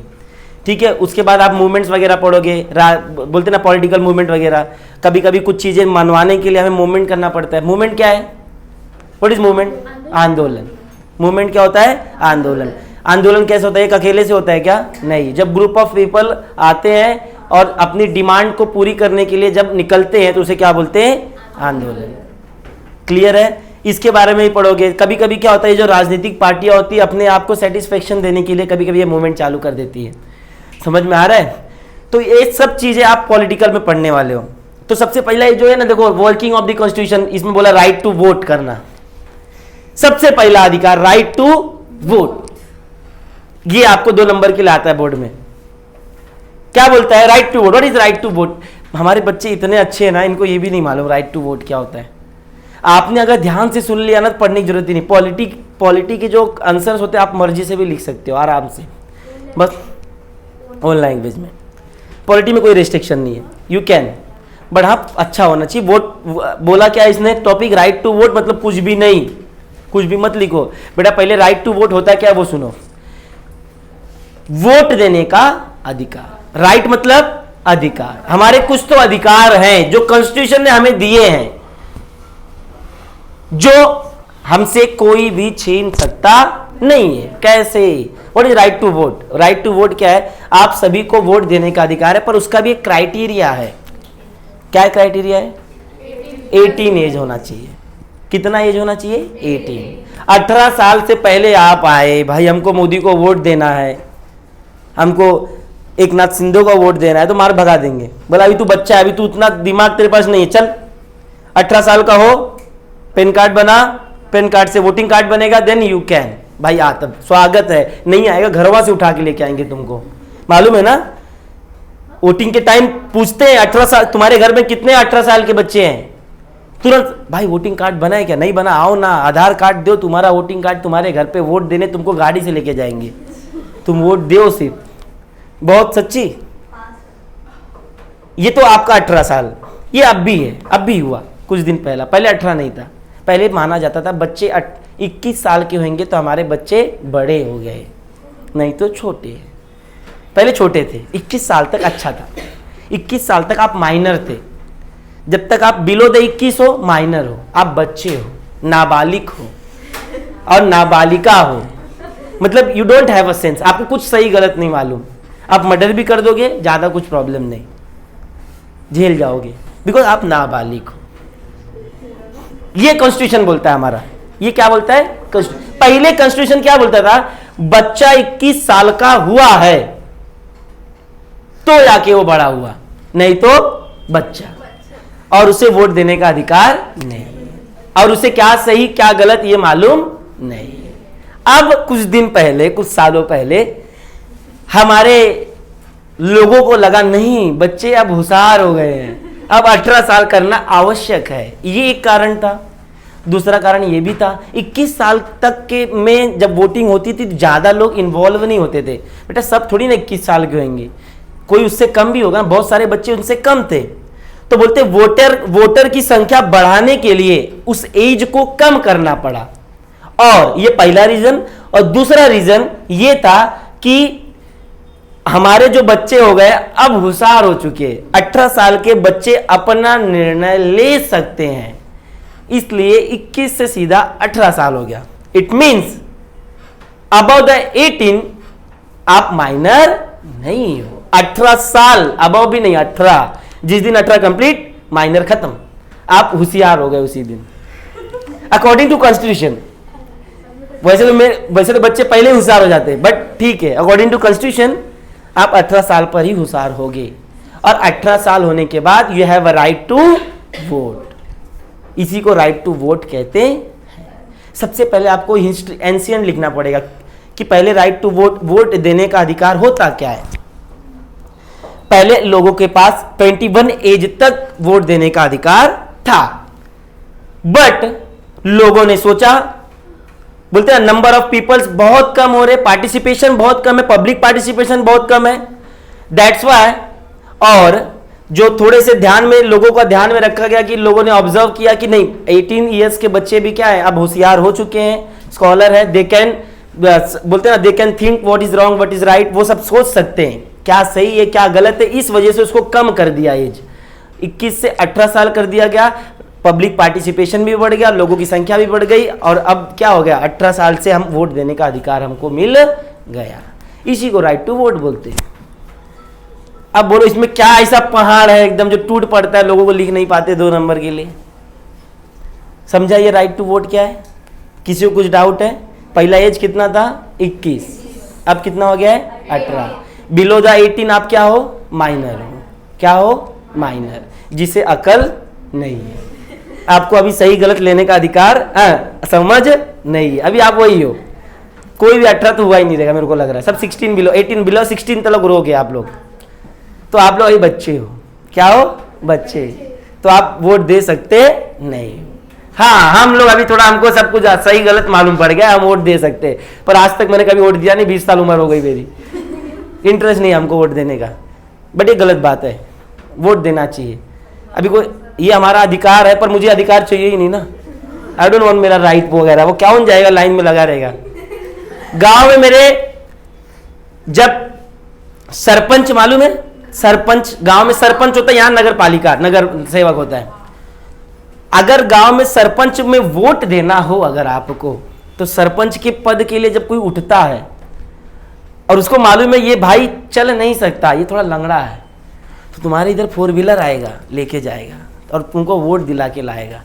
उसके बाद पूछे या ना पूछे, आग लग जाए, भरोसा नहीं तुम्हारा, मालूम नहीं, पर वोट देने के टाइम जो बोलोगे, रथ आएगा आपके लिए, चलो बालक आपको वोट दे रहा है, जो आप बोलोगे वो बोलेंगे वो, बिकॉज उस टाइम पे उसकी जरूरत है, ऐसा प्रॉब्लम है। तो समझ में आया आपको राइट टू वोट।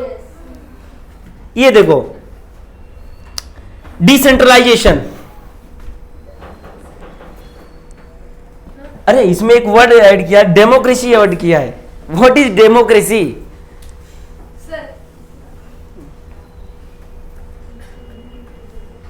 हाँ बोलो रिया, हाँ वही है ना रिया, बोलो। लोगों के द्वारा, हाँ बैठ जाओ। लोगों का शासन, तुम्हारे भाषा में टू द पीपल, मेरे साथ to the people, for the people और बाय द पीपल, लोगों के लिए, लोगों के, लोगों से और लोगों के द्वारा, ये डेमोक्रेसी है। India is democratic country, democratic country India है।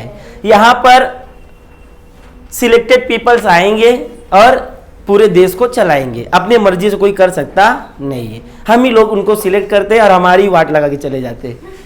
सोचो हम बहुत होशियार लोग हैं, हमें ये नहीं मालूम सामने वाले को जिन्हें हम सिलेक्शन की वो अच्छा है कि गलत है, तो वो तो सब बोलेगा ना भाई हम प्रधानमंत्री बनेंगे, आपकी इधर लाइट ला देंगे, आपकी इधर पानी ला देंगे, आपका कल्याण कर देंगे, पर वोट देने के बाद आपको स्वाहा कर देंगे। तो ये है, पर उसको लाया किसने है? राइट टू, ये पढ़ोगे आगे। तो यही है पॉलिटिकल चैप्टर में आपके। इसके पहले आपने जो भी पढ़ा उसको आप भूल जाओ, पर अभी इस पे फोकस करो कि क्या सब कॉन्स्टिट्यूशन क्या है, राइट, आपके राइट्स क्या क्या हैं। As a citizen of India बहुत सारे आपके राइट्स हैं। ये अभी राइट टू वोट था, ऐसी राइट टू इंफॉर्मेशन होता है जिसको आरटीआई बोलते हैं। ये क्या होता है? आपको हर चीज में इंफॉर्मेशन मांगने का अधिकार है। सपोज मैंने ऐसा पानी लाके दे दिया और उसमें कुछ भी लिखा नहीं है, आप मेरे पे कंप्लेन फाइल कर सकते हो, क्योंकि इस पानी में क्या है, क्या कैसा है, ये इसमें लिखा नहीं है। पानी का बोतल कभी उठाया है? उस पे देखना, लिखा रहता है कितना % प्योर है, क्या कैसे, क्या कंटेंट कैसे, क्या प्यूरिफिकेशन, सब लिखा, भले कुछ ना हो अंदर पर दिया हुआ, भले नल से पानी भर के लाया हो। कुछ भी लो आप, चॉकलेट से लेकर के कुछ भी उसमें इंफॉर्मेशन पीछे लिखी होती है। और परफ्यूम लेते बोलते ना फायर से दूर रखो,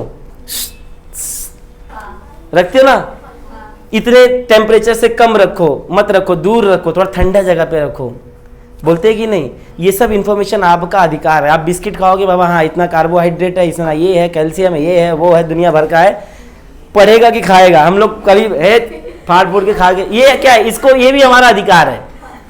इसको क्या बोलते हैं? Right to information. इसमें शायद होगा राइट टू इंफॉर्मेशन आपके, है, देखो है।